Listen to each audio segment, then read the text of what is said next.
afternoon, evening, whatever it is, wherever you might be. I'm Chase Cunningham, Dr. Chase Cunningham. I'm VP of Security Market Research at G2. I've got Amal. Amal, give a quick introduction on who you are and why we should, be interested in what you've got to say about data security and the stuff at G2.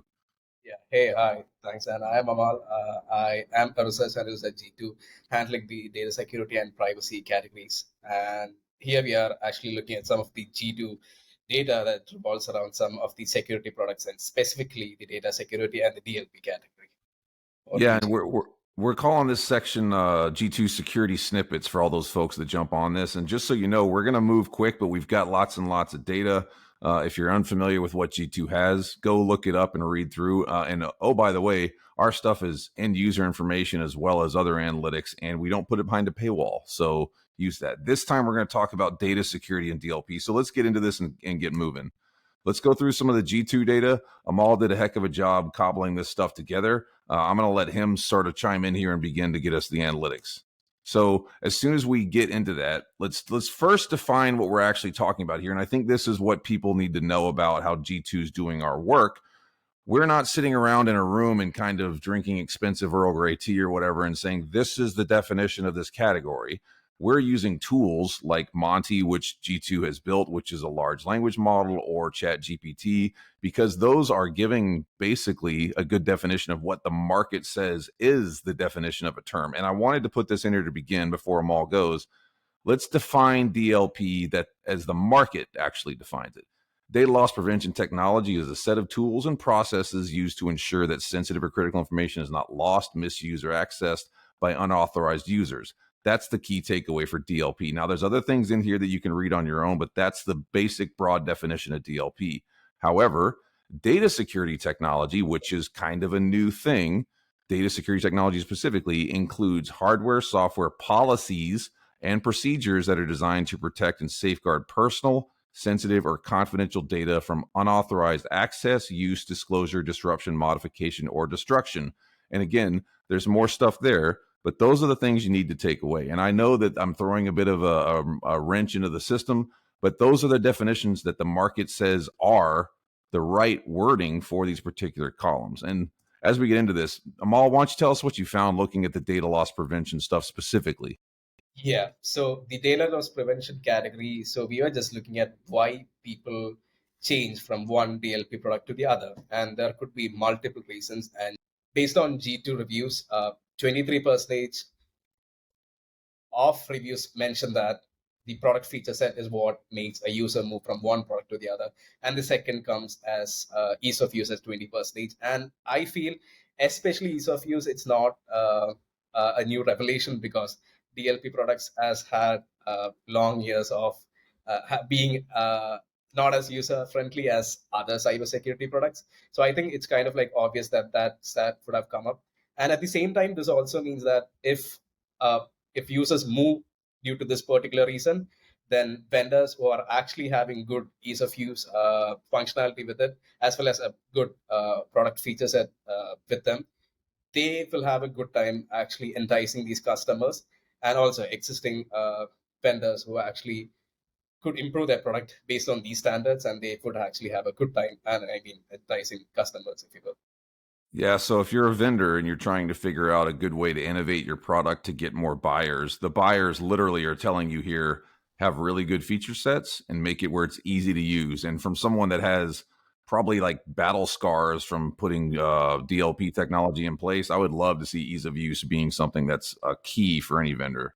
Moving on, there's an issue with the contract length there that we've seen with the vendors. And this was interesting, Amal. What did you find looking at this around the difference between the ROI, which is the return on investment, the time to value, and the contract length? There's a real problem here. Yeah, a pretty big problem. And as you know, ROI here mentions the number of months you can expect a return on investment on a particular tool, and the average contract length refers to the average contract duration for which software is actually purchased by a user. So usually the number should be reversed in some way. I mean, the contract length should be always be greater than the ROI, average ROI expected months. And in this category, the DLP category, we see it otherwise. And that is actually a big problem for both the vendors as well as the users, because for the vendors, they probably won't not get good renewal dates later on, and they might see a sharp decrease in user satisfaction, or they might, for the user side, they won't get to use the tool to the extent they would expect out of the tool, and it's for both the parties involved. It's not a good story. Yeah, and just for before the folks out there that I know are going to look at this and go, well, wait a minute, mathematically, no enterprise is going to have a 16-month contract length. We'll get into the specifics around small, medium, and enterprise size here in a minute. But the point is, if you take the data and boil it down over the many bits of information we have, we've got a lot of data that says that that is what the contract length looks like. And here's kind of some of that information that you can get from going further into the G2 side. Like, we looked at 95 plus products and we crawled through over 1,200 reviews specific to data security and DLP. And that's where Amal was able to find that insight about, like, look, there's a problem with people are buying something and expecting a return on their investment really quickly, but the contracts are not long enough to actually make that work. So it's kind of counterintuitive for the vendor that they're selling a product and people are saying that this doesn't work, and they're literally not having it in place long enough to get the value from it. Doesn't that seem kind of weird to you, Amal? Yeah, it does. And again, it doesn't do good for both the parties. Like, the user is not able to actually fully utilize the product in some way because they are not getting to that realization point, and the vendor obviously is not being able to exactly display what they can offer. Yeah, I mean, here, just so you folks understand, like, this is some information you get on the backside, super analytic side of G2. We're talking about one category, which was DLP data security. I mean, the insight you can get from 95 products and 1,200 people telling you what they like or not like about a system, that's great. You can also see some other things in here as a vendor, like buyer activity, some of the content, and then down there in the market intelligence, you can literally figure out pricing, contracting, win-loss, category trends, etc. The value of the data for people that are in the security space that are on the vendor or buyer side here, honestly, I don't think can be talked about enough. This is super, super valuable. So further on, let's go look at that. Let's say X product. And this is kind of what we were talking about is when we get into that and we look deeper in the data, there's about a 13-month average for people to get value from a solution. And when we get into the different size of vendors or the different size of products, the specific products, they're actually only selling stuff for about 6 months. So it's a 2-to-1 sort of ROI problem.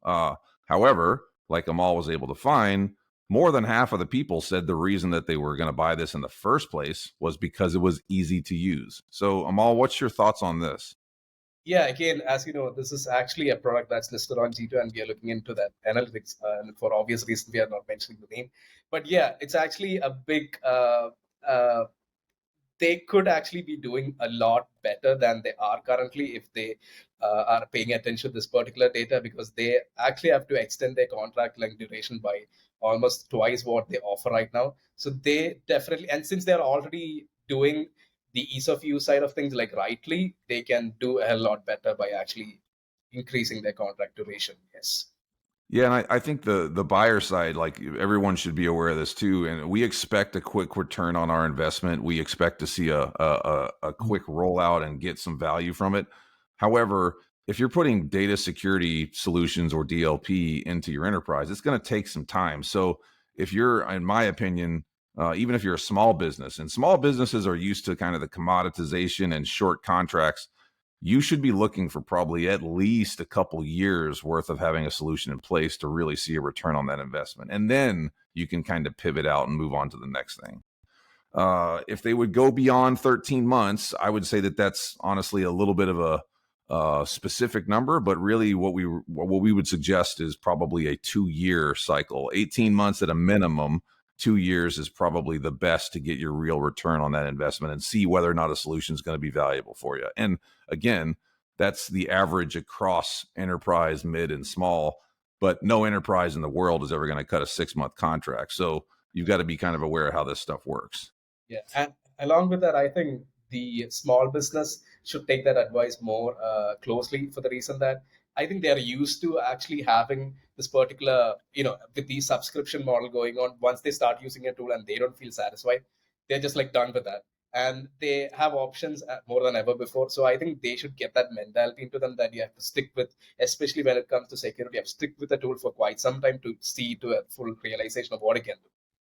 Yeah, and here's our insight that we were able to get with the data, looking at the differences between ROI, return on investment, and the data security DLP categories. And you can see pretty clearly that it's really the small business folks that pivot too fast. They should take more time and give their vendors an opportunity to actually return the value on that investment. Whereas when you look at enterprise, because they are so large, and again, for the math nerds, there's an average that goes on here, they're happier with stuff because they give it longer to actually be in place. And that's valuable things to know. So small biz, my advice to you guys based on the data we see within G2 would be kind of slow your roll, give it time to do its thing, make sure that you're happy. And always remember too, people, if you're buying a solution, the vendor is not in charge. You are buying a product to solve a problem. It's better to go back to the vendor and say, look, can you fix this or innovate, or is there a new feature or whatever, than just go, this doesn't work right, punt the contract and start over again. What do you think, Amal? Yeah, exactly. I have the very same opinion on that. For the reason that they should have that relationship going on with the vendor, I think that helps in the long run. They, for example, I think it also tracks back to their product development strategy. It helps them being a live user, giving that kind of advice to them and letting them know that this thing doesn't work, or it might be a special use case that is not explored yet by by that vendor with some other users. So definitely having that good transparent conversation is good enough. And again, comparing products with other competitors on G2 is actually a very good way to go. You can see the kind of features new vendors come up with. So it's a very good way for users to stay ahead of what they have to actually be on track of. Yeah, and it's nice to be able to go to one spot and have 100+ technologies to look at and really vector in on that. And be you enterprise, mid, or small, that sort of insight can be super valuable when you're doing your burn downs and your bids and all those things. So take your time and go check that stuff out. That's our session for today. We try and keep these things short. I'm Chase Cunningham. That was Amal. Amal's an amazing cat that's doing some really great stuff. If you're not familiar with what we have at G2, look us up. We've got a research hub and we're publishing our own content. Here's the links. If I can help with anything, reach out to me. I know Amal would be willing to talk with you. So again, thanks folks for listening to this. And as always, get your insight and information from G2. That's where the data lives. That's the smart play. Bye. Bye.